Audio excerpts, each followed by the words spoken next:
Thanks, Kent. Hard-fought college basketball game. Great credit to Texas A&M for doing the things they needed to do to get the win. Obviously, they flipped the script on us from the first matchup where we were 18-3 in second chance points in our favor. Today, 27-0. Obviously, was the difference in the game. You look at our defensive effort. I thought the energy effort, all that was great. Probably held them in their first shot of possession, somewhere around 29-30% from the floor, but couldn't finish the possessions with rebounds, especially there in the second half. And, we've been able to turn people over, averaging 10 steals a game. We only had one today. We didn't turn it over a lot, but we were only able to force 6 there. And, credit to them for getting the win here today.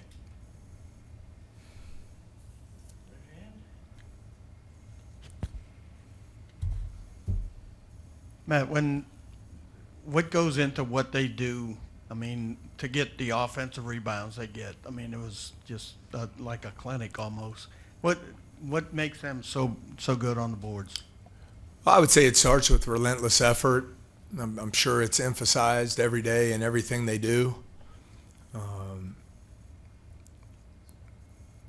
They seem, to me at least, to be at peace that their shooting percentages aren't where most teams would want, and sell out to taking care of the ball and getting after it on the offensive glass. And I'm sure there's some philosophy there and how they do it. But at the end of the day, you got to have some junkyard dogs who go chase the ball, and that's what they did today. The guys were almost demoralized with the performance rebounding the ball today. How do you respond to something like that performance today? I think like you respond to every game. Obviously we're disappointed in the loss. Don't think it was from a lack of effort or a lack of togetherness. I thought we competed at a high level. We just didn't get the job done on the glass, and they made the play. When it became a 3-minute game, they made the plays to get the win. So, I think if you're about winning and you're about building a team, you learn from it, and you come back in on Monday and get better and prepare for the next opportunity, which for us is Wednesday at Georgia. Coach, you said it's not from a lack of effort, but when rebounding is talked about, that's always the key word. There is effort. So if not effort, then what really led Physicality. And we were not physical enough in our pursuit of the initial box outs and then clearly in our pursuit of the ball.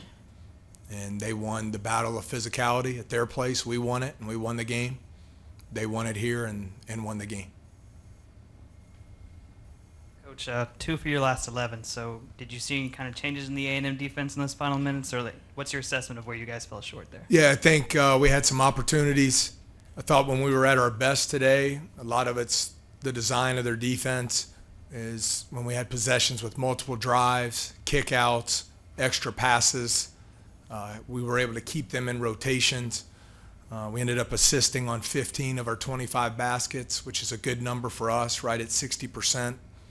But I thought too much dribbling, had a couple zero pass possessions, and the threes that we were getting that were great looks, catch and shoot threes off extra passes became contested threes off the dribble, and that played into their hands there.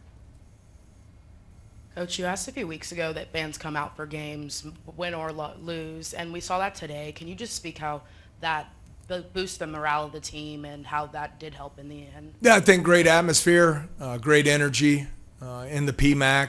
Really thankful for all the fans that came out, and I thought they were really engaged, and were doing everything in their power to will us to victory there down the stretch. We had our opportunities, but we were unable to get the job done. But really thankful for the great fan support today. And we'll get back to work on Monday. Coaches will get back to work tonight and tomorrow and start preparing to get better as a team next week. Yeah, Coach. Wade Taylor was scoreless in the first half, but he finished with 19. What was the biggest difference in his aggressiveness in the second half? Well, first of all, I would say I thought a big key was while he was out with foul trouble in the first half, they had some players who have not shot the ball well this year really step forward and hit some big shots.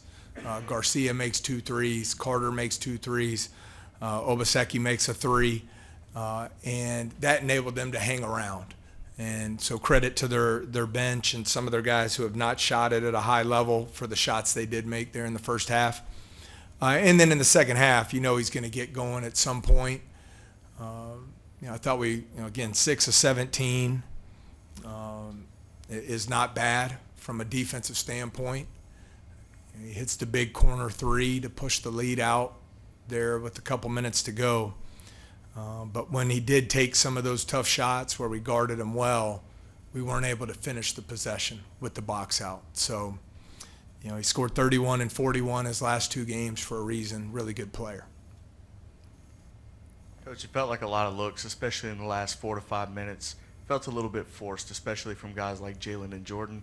Just talk a little bit about the shot selection towards the end of the game and what you're really looking for in those moments. Yeah, I would just speak to what I said earlier. I thought the majority of the game when we, were driving the basketball and sharing it, moving it side to side, making the extra pass, it led to some good 3-point opportunities. I thought the ball really stuck. It allows them, and they're very good defensively. They switch a lot. When you do drive it, they're going to swarm to the basketball with 5 players. And you've got to make good decisions at that point. And so down the stretch, we were not able to get them into the same rotations that we did in the first 30 to 35 minutes of the game. Coach, Jalen Cook with 1 assist and 5 turnovers today, kind of the couple games in a row where that ratio has been in the negative. So just kind of what have you seen with him in the playmaking department recently? What's he been struggling with? Yeah, overall as a team to be 15 assists, 8 turnovers should be good enough to win, which is most important. Jalen knows he's got to do a better job taking care of the basketball, and we'll get right into film study, and I'm sure he'll make the corrections moving forward. Anything else? All right, thank you.